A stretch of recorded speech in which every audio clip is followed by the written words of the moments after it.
आपको बता दें कीव में लगातार हालात बिगड़ते हुए चले जा रहे हैं और वहां से एक एक तस्वीर गौरव सावंत देश के सामने की ओर रखते हुए खार्किव के बाद अब रूसी सेना की नजर कीव पर लगी हुई है। लेकिन इन सब के बीच परमाणु हमले की धमकी जिस तरह से रूस दे रहा है उसके बाद स्थिति कितनी ज्यादा बिगड़ सकती है इसको बताते हुए आपको बताते चले प्रथम और द्वितीय विश्व युद्ध के हालात कितने भयानक थे जिसका दर्द आज तक तमाम देशों की ओर से महसूस किया जाता है। यहां पर आपको दिखा रहे हैं प्रथम विश्व युद्ध जो 1914 से 1918 के बीच चला था। उस समय इस विश्व युद्ध में यानी कि इन 4 सालों में करीब 1 करोड़ लोगों की जान चली गई थी।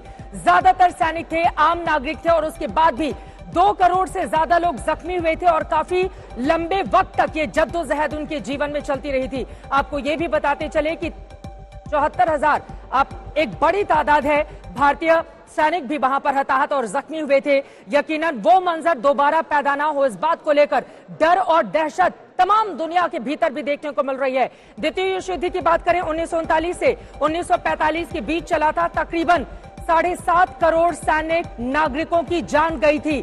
इस बात को समझिए कि अगर विश्व युद्ध होगा तो हालात कितने भयानक हो सकते हैं 1939 से 1945 के बीच। और उस समय भी बड़ी तादाद ऐसे भारतीय सैनिकों की थी जिन्होंने अपनी जान की कुर्बानी दी थी। हालांकि उस वक्त देश आजाद नहीं हुआ था, लेकिन जिस तरह की तस्वीर बनती हुई नजर आ रही है उसने पूरी दुनिया के सामने कई तरह के सवाल खड़े कर दिए हैं। कई हमारे साथ खास मेहमान एक्सपर्ट भी जुड़ चुके हैं, उनके साथ इसी बात को लेकर हम चर्चा करेंगे कि रूस की इस धमकी को किस तरह से लिया जाए। क्या ये गीदड़ भभकी है या फिर रूस वास्तव में प्लान कर रहा है और वो इस तरह के हमले को आगे आने वाले वक्त में अंजाम भी दे सकता है। लेकिन उसके पहले जल्दी से कीव चलते हैं। राजेश पवार मेरे सहयोगी वहां से जुड़े हुए हैं। राजेश, सीधे आपका रुख करते हुए आप इस वक्त कहां पर मौजूद हैं, हालात कैसे हैं? खार्किव को नेस्तनाबूद करने के बाद अब रूसी सैनिकों की निगाह में कीव है जो शूल की तरह चुभ रहा है। इस वक्त कीव के हालात कैसे बने हुए हैं? राजेश देखिए चित्रा, मैंने आज सुबह अगर आपको याद हो तो ये बताया था, आज तक और इंडिया टुडे पहले चैनल थे हिंदुस्तान में नहीं दुनिया में बताने वाले कि खरसोन पे रूस का कब्जा हो चुका है,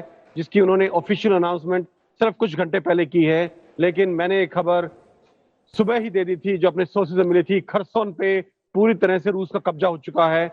और ये खबर मैं 2 घंटे पहले दी थी कि खार्किव पे भी रूस का हमला अधिकार लगभग पूर्णतः हो गया, पूरा हो गया है। सिर्फ कुछ पॉकेट्स में छुटपुट लड़ाई चल रही है, अदरवाइज रूस की सेना ने पूरी तरह से खार्किव पर हमला कर लिया है।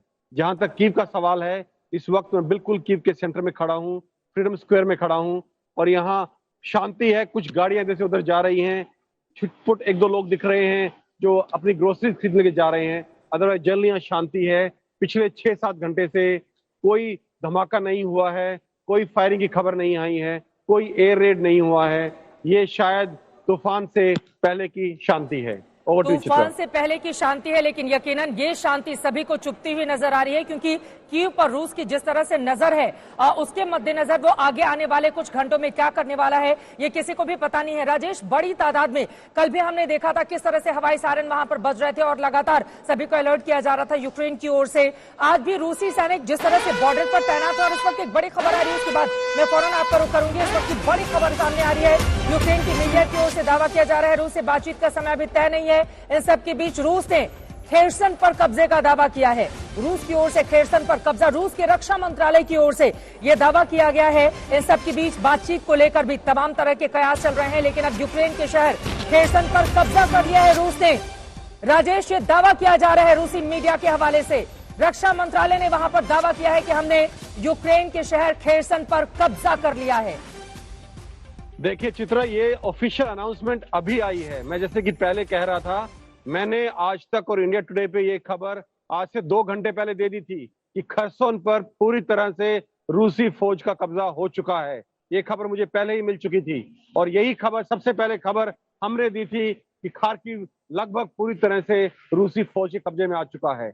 और ये जो पूर्वी यूक्रेन है, पूरी यूक्रेन में इस वक्त लगातार भीषण लड़ाई चल रही है। पूरे इसमें ओडेसा में चल रही है इस वक्त, दोनेत्स्क, लुगांस्क यहाँ चल रही है। तो पूरे पूर्वी यूक्रेन में इस वक्त भीषण संग्राम चल रहा है और रूसी फौजें लगातार आगे बढ़ रही हैं। चित्रा, रूसी फौजें लगातार आगे की ओर बढ़ती हुई चली जा रही हैं और ये जो तस्वीरें, हम एक बार फुल फ्रेम वो तस्वीरें दिखाइए जो बेहद भयावह मंजर पैदा करती हुई किस तरह से ऊंची ऊंची इमारतों को तबाह कर दिया गया है। ये तस्वीरें अपने आप में बताने के लिए काफी हैं कि इस वक्त मंजर, हालात वहां पर किस कदर बने हुए हैं और लगातार रूस एक के बाद एक यूक्रेन के कई शहर हैं जिनको खत्म करता हुआ, कई इलाके खंडहर बन चुके हैं, सड़कों से लाश उठाने वाला भी कोई नहीं। इस तरह की तबाही वहां पर देखने को मिल रही है। 5 लाख से ज्यादा लोग यूक्रेन छोड़ चुके हैं। खार्किव में पुलिस विभाग की इमारत पर हमला किया गया है। एक नेशनल यूनिवर्सिटी की इमारत जल गई है। खार्किव के फ्रीडम स्क्वायर पर भी मिसाइल हमला किया गया रूस की ओर से। तो वहीं दूसरा शहर बुका है, यहां पर रूसी टैंकों को भारी नुकसान पहुंचाया है।